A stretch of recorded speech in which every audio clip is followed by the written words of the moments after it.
오늘 아침 하나님께서 우리에게 주시는 말씀은 로마서 6장 3절로 5절까지의 말씀입니다.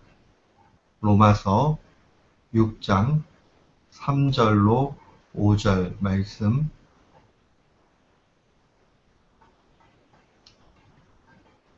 우리 3절부터 5절까지 같은 마음으로 봉독토록 합니다. 무릇 그리스도 예수와 합하여 세례를 받은 우리는 그의 죽으심과 합하여 세례 받은 줄을 알지 못하느뇨. 그러므로 우리가 그의 죽으심과 합하여 세례를 받음으로 그와 함께 장사되었나니 이는 아버지의 영광으로 말미암아 그리스도를 죽은 자 가운데서 살리심과 같이 우리로 또한 새 생명 가운데 행하게 하려 함이니라. 만일 우리가 그의 죽으심을 본받아 연합한 자가 되었으면 또한 그의 부활을 본받아 연합한 자가 되리라. 아멘. 저는 오늘 본문 말씀 로마서 6장 3절로 5절 말씀을 통해서 그리스도와 연합한 인생이라는 제목으로 주의 말씀을 선포하도록 하겠습니다. 우리가 그리스도인이 되었다 하는 것은 삶의 주인이 바뀌었다 하는 것을 의미합니다. 이전까지 내가 판단하고 내가 하고 싶은 것 하고 내 능력대로 살고 그렇게 한 것이 이제는 모든 중심을 예수 그리스도께 맞추는 것을 의미합니다. 자신 주인 되었던 삶을 청산하고 그리스도께 모든 삶을 의탁하는 것, 그게 바로 그리스도인이 되었다 하는 의미입니다. 우리가 신앙 고백할 때 주 예수 그리스도다 라고 고백을 합니다. 주 예수 그리스도. 이 말은 예수님만이 나의 그리스도, 구원자이시고 나의 주인입니다 라는 그런 뜻입니다. 내 주인이 예수 그리스도 한 분이다 하는 것, 그거 꼭 기억을 해야 됩니다. 그런데 우리가 말로 주님은 나의 주인이십니다 라고 그렇게 이야기하는 것은 쉽습니다. 그런데 우리가 주님이 내 삶 가운데 진정한 주인으로 고백을 하면서 증거를 하면서 증명을 하면서 사는 것은 훨씬 어려운 문제입니다. 예수 그리스도만이 나의 주인이다 라고 이렇게 이야기할 때에 여기에 우리의 삶 가운데 열매가 있어야 되는데 거기에 가장 큰 걸림돌이 되는 것은 내 자아가 꿈틀거리는 데 있습니다. 다른 말로 이야기하면 주님은 나의 주인이십니다 라고 예수님은 나의 주인이십니다 라는 그렇게 고백을 하지만 실제 걸림이 되는 것, 그것은 말로만 그렇게 하고 내 삶 가운데는 내 뜻, 내 욕심, 내 욕망대로 하려고 하는 그러한 마음에 있습니다. 항상 자아가 추구하는 마음과 성령의 인도함을 추구하려는 마음이 충돌을 일으킵니다. 우리가 신앙생활 하는 게 쉽지 않은 게 바로 여기 있어요. 나의 원함이 있고 하나님의 말씀의 인도함이 분명히 있습니다. 이 두 가지가 같을 때는 갈등이 없지만 다르게 되면 엄청나게 큰 갈등이 생겨납니다. 갈라디아서 5장 17절은 이러한 마음을 이렇게 증거합니다. 육체의 소욕은 성령을 거스리고 성령은 육체를 거스리나니 이 둘이 서로 대적함으로 너희가 원하는 것을 하지 못하게 하려 함이다. 결국 우리가 육체의 소욕 가운데 있는 동안에는 이 성령의 열매를 맺을 수 없다는 겁니다. 그러니까 자꾸 내가 주인 돼서 내 욕심대로 내가 원하는 대로 하려고 하면 거기에서 신앙의 걸림이 나타난다는 겁니다. 여기에 인간의 불행이 있습니다. 인생이 불행한 이유는 자기 뜻대로 돼야 된다 하는 환상과 자기 뜻대로 되면 다 좋을 것 같은 그러한 마음에 있습니다.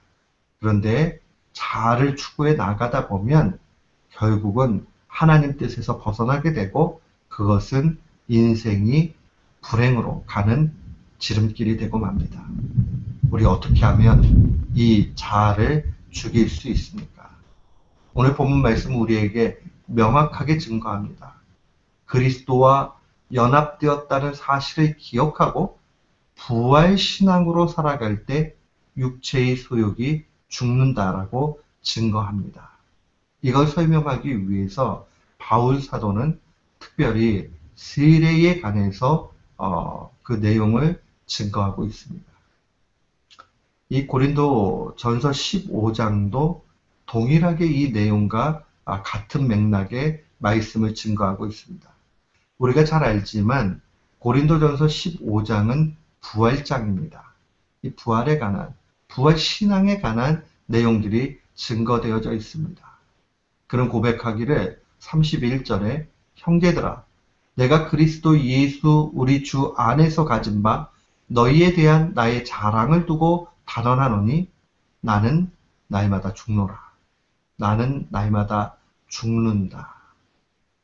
그가 날마다 죽는다라는 표현을 31절에 합니다. 부활장에서 일컬으면서 나는 날마다 죽는다. 이 죽는다라는 헬라어 단어 자체가 현재형으로 되어져 있습니다. 이 현재형으로 되어 있다는 것은 한 번 죽고 끝나는 게 아니라 계속적으로 여러 번 죽는 것을 의미합니다. 이 죽는다라는 이 단어는요, 자연적인 죽음을 표현할 때도 사용하지만 이 단어의 특징은 무언가에 의해서 죽는 것도 의미합니다. 이 바울 사도가 나는 날마다 죽는다 라고 고백할 때는 두 번째 의미로 사용을 한 겁니다. 무언가에 의해서 죽는 것, 그러니까 자연적 죽음이 아니라는 거예요. 이 상징적인 내용들을 더 깊이 살펴보면 그가 무언가에 의해서 통제를 받고 무언가에 의해서 자기를 억제하고 있는 것을 보게 됩니다. 그는 거기에서도 동일하게 세례를 가르쳐가지고 이야기를 합니다. 이 세례라는 것은 그리스도와의 연합의 개념입니다. 하나가 되는 거죠. 우리가 그리스도와 하나가 되는 그 외적인 세리머니가 뭐냐? 그게 바로 세례입니다. 이 세례의 유익은 무엇이냐? 칼빈은 이야기할 때에 죄에 대해서 죽고 영이 사는 것이다 라고 그는 이야기합니다. 우리는 세례를 받을 때마다 이 세례의 그 상황들을 볼 때마다 어떻게 생각을 해야 되느냐? 아하, 죄에 대해서 죽고 내 영혼은 살았구나 하는 것을 기억해야 됩니다. 다른 사람이 세례 받는 것을 보면서도 마찬가지고 나의 세례 받음을 기억하면서도 우리가 생각해야 되는 것은 그리스도와 연합되었구나. 죄에 대해서 죽었구나. 영이 살았구나 하는 것을 분명히 기억해야 됩니다. 오늘 본문의 4절과 5절 말씀도 이 세례에 대해서 그리스도의 연합이다 라고 그렇게 증거를 합니다. 그러면서 이 세례가 갖는 구체적인 의미에 대해서 두 가지로 설명을 합니다. 그는 세례는 그리스도와 연합해서 죽는 것이다 라고 죽음의 의미를 얘기합니다. 죽음의 그 이미지뿐만 아니라 동시에 두 번째 보이는 것은 하나님의 능력으로 은혜로 다시 하나님이 그리스도 예수를 살리심과 같이 우리도 살리신다. 부활의 의미가 있습니다. 죽으심과 부활, 이 부활은 산자의 참된 소망이 됩니다. 사랑하는 성도 여러분, 우리가 이 말씀 가운데 큰 위로를 받을 줄을 믿습니다.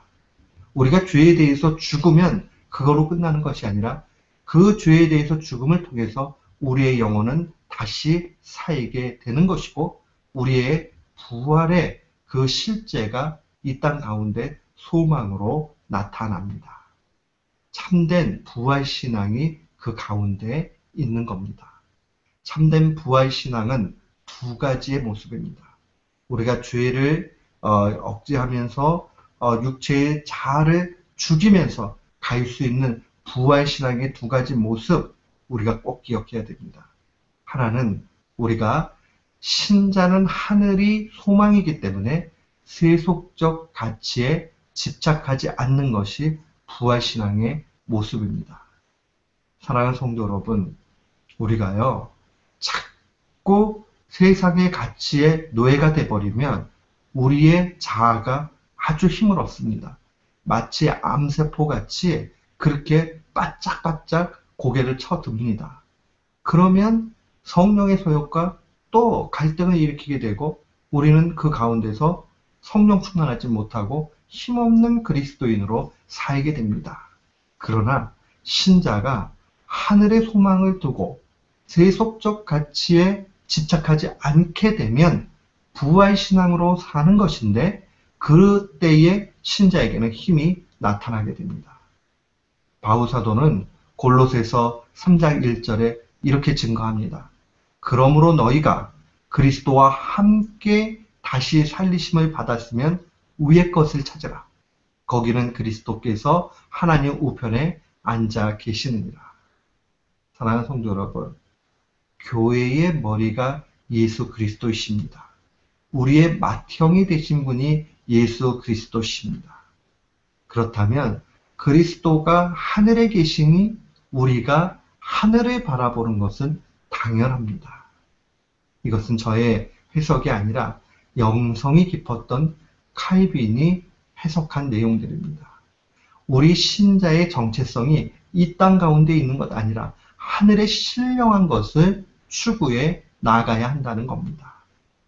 사랑하는 성도 여러분, 우리가 하늘의 것을 자꾸 바라보고 세속적 가치를 천시 여기게 될 때에 우리는 이 땅 가운데 참된 부활신앙으로 승리하게 됩니다.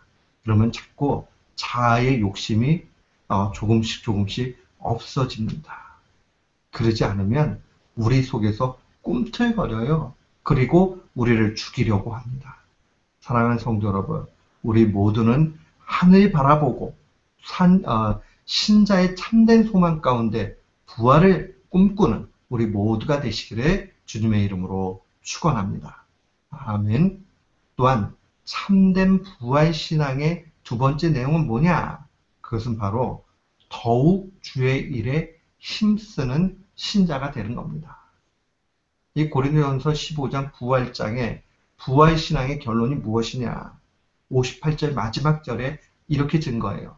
그러므로 내 사랑하는 형제들아, 견고하며 흔들리지 말며 항상 주의 일에 더욱 힘쓰는 자들이 되라. 이는 너희 수고가 주 안에서 헛되지 않은 줄을 알미니라.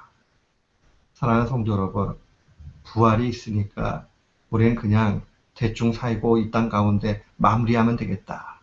그거 참된 성경적 부활신앙 아닙니다. 참된 부활신앙은 흔들리지 않고 견고한 가운데서 주의 일에 더욱 힘쓰는 사람이 되는 겁니다. 우리가 그렇게 될 때에 주의 일에 봉사하고 나아가게 될 때에 더 힘쓰는 사람들이 될 때, 수고가 있을 때에 거기에 결국은 헛되지 않는 인생의 열매가 있게 되고 그 다음에 악의 모든 것들은 다 물러나게 돼 있는 겁니다. 우리가 신앙이 약해지면 영적인 유혹 또 영적인 어려움은 더 많이 도전으로 다가옵니다. 그렇기 때문에 부활신앙 가지고 있으면 더욱 힘쓰는 성도가 돼야 됩니다. 우리가 언젠가는 다 주님 앞에 다 부름을 당할 텐데 마지막에는 누구나 알게 됩니다. 아하, 내가 그래도 힘들었지만 이 땅의 삶이 고단했지만은 그러나 주의 일에 힘쓰는 사람 되었구나.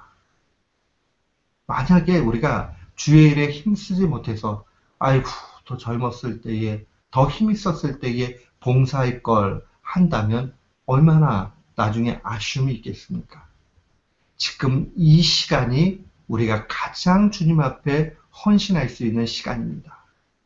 더 많으면, 더 넉넉하면, 더 어떻게 되면 그때 하겠다.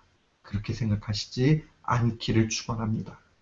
지금이 가장 하나님 앞에 드리기에 가장 적깁니다. 내 형편이 어떠하든지 간에 하나님 앞에 그 모습으로 나가기를 축원합니다.